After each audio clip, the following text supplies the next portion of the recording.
So my first guest is an author who is the author of the Mutant Casebook series. She has won many awards, so please welcome Cynthia Richards.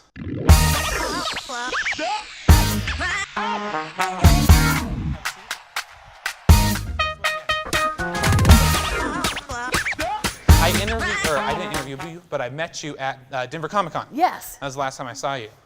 Yeah. So how was that there? That was so much fun. That was? And the interview was a lot of fun, well, too. I was the camera operator, so hopefully I camera operated quite well. You did. I've stepped up from camera operator to desk sitter now. Go down. So now I just get to sit behind this desk and make up words. So what were you doing at Denver Comic-Con again? I was doing a panel on self-publishing and doing some book signings as well as just trolling around and seeing the fun stuff there, especially the Star Doing Wars what Comic-Con's stuff. there for, just to have some fun? Absolutely. It was my first time I'd ever Your been first there, time so at it was a Comic-Con. lot of fun. I like it, trolling around the Comic-Con. So the self-publishing Yes. panel, were you a self-publisher then? I'm what they call a hybrid author. I've done traditional publishing, but I also do indie pub. Okay. So like the Heart of the Warrior series and Pariah and the Mutant Casebook series. Sorry, not the Mutant Casebook series. That's the one that's traditionally published, but the others Okay. I did indie Okay. and published myself. Yes. Now, how does that work? How is that different than traditional publishing? Oh, You don't have to get into the details, but just I'll just say that it's a lot more stress and there's more risk for the indie publisher. Okay. And there's also more creative control. So for me, I enjoy doing indie publishing more than I do traditional publishing. Okay. So I have a lot of fun doing it. Very cool. Awesome. And so I believe you've won an ebook award, correct? Yes. What is an ebook award exactly? It was for the Epic. It's an independent publishing and electronic publishing organization that worldwide, mostly for English-speaking countries. And I won the best fantasy for the Phantom Harvest, the Mutant Casebook series. Yeah. Cool. So that was really neat. They had the award in San Antonio, Texas. We got to stay at a haunted hotel. It was a lot of fun. Anything crazy happen at this haunted hotel? I got to tell you, yes. Oh. It's called the Menger Hotel, and it's right across the street from the Alamo. Okay. So we all went up to the haunted part of the hotel, and one of the ladies there said, "Okay, watch what happens when I close my bathroom door." I'm already nervous. I'm like, I can't do it. Everybody sees that I've actually closed and locked the bathroom window, and everybody nods. We go, we have a drink, we come back, she opens the bathroom door, and the window has opened. The ghost story is that some of the soldiers, the ghostly soldiers, like to climb into the hotel and walk the halls. So. Oh goodness! No, I can't even do like scary movies, so I'd be like, I'm gonna try a different location. Sorry. Oh my gosh! So, do you enjoy kind of that sci-fi ghost stories? I love it. That's my fantasy books are dark fantasy, but I also write horror, and I'm a member of the Horror Writers Association. Okay. So any chance I can get to go do a ghost tour or a ghost hunt, I'm all over it. Love that stuff. Have you done any in Denver? I did the Capitol Hill one, but I've always wanted to go to the Denver Botanic Gardens when they just do a few of the ghost tours a year in October, and I miss it every year. I'm going to try and hit it. Is the Botanic Gardens haunted? Yes. I was just there and I had no idea. Like, I feel like, nope, I'll do a different story. Oh goodness. So how did you get your start in writing?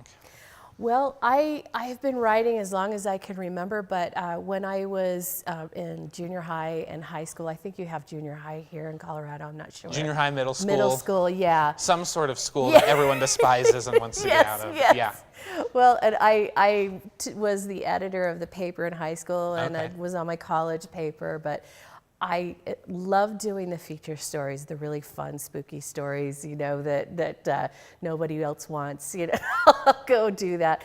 But that's how I got my start. But I've always enjoyed the fiction writing. Okay. So I did co-author a book with one of my author buddies at Rocky Mountain Fiction Writers. And that really got my foot in the door to be traditionally published. So that was a great experience. Awesome.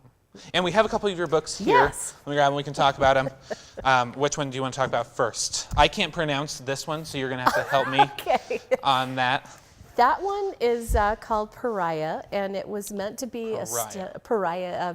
It was meant to be a standalone fantasy, and it's about I don't know if people are familiar with the Seelie, like the fairies and the fairy courts, and the Unseelie, the dark elves, but it's about a family of those Seelies who were kicked out of Otherworld, and now they're in the human realm. And of course, you've got special powers. You're going to take over all the criminal activity on the planet. Wow. So we got like mafia, elf mafia. Elf mafia. I like it.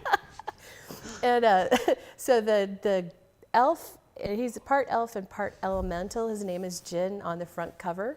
Okay. Very popular with the ladies. Yes, I can tell. Look at that. Very hunky. Well, he doesn't want to be a part of that world anymore, so he tries to be his own person, and they didn't like that, so they pin him for a murder. And the story's about a demon chasing him while he tries to figure out who the real killer is. Okay. So my readers enjoyed that so much, especially the little elements of the romance in there. They want another one, so I'm working on it. So we're going to get a sequel to the Elf Mafia. Yes. Nice. Yes. What's the sequel gonna? Do you know the title of it yet? It's called Working title? Yes, good point. The working title is called The Child of Artemis. The Child of Artemis. So it's actually about his brother is a druid. So So now we're going to have two hunky guys on the cover. Elves. Two hunky elves on the cover.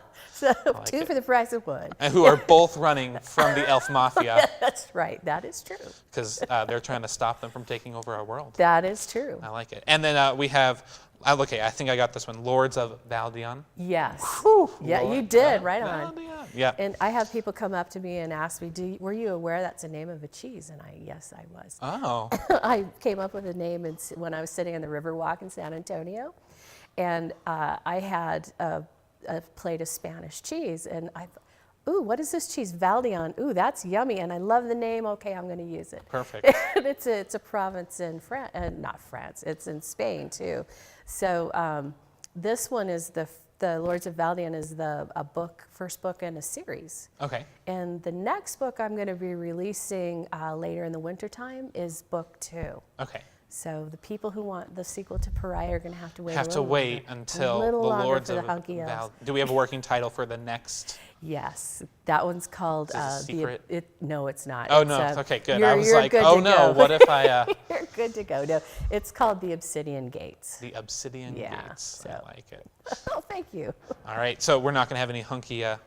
Hunky tiger. You've got a hunky lion on there. A hunky lion. I don't know why I said tiger. Obviously, I can't see. Well, thank you so much.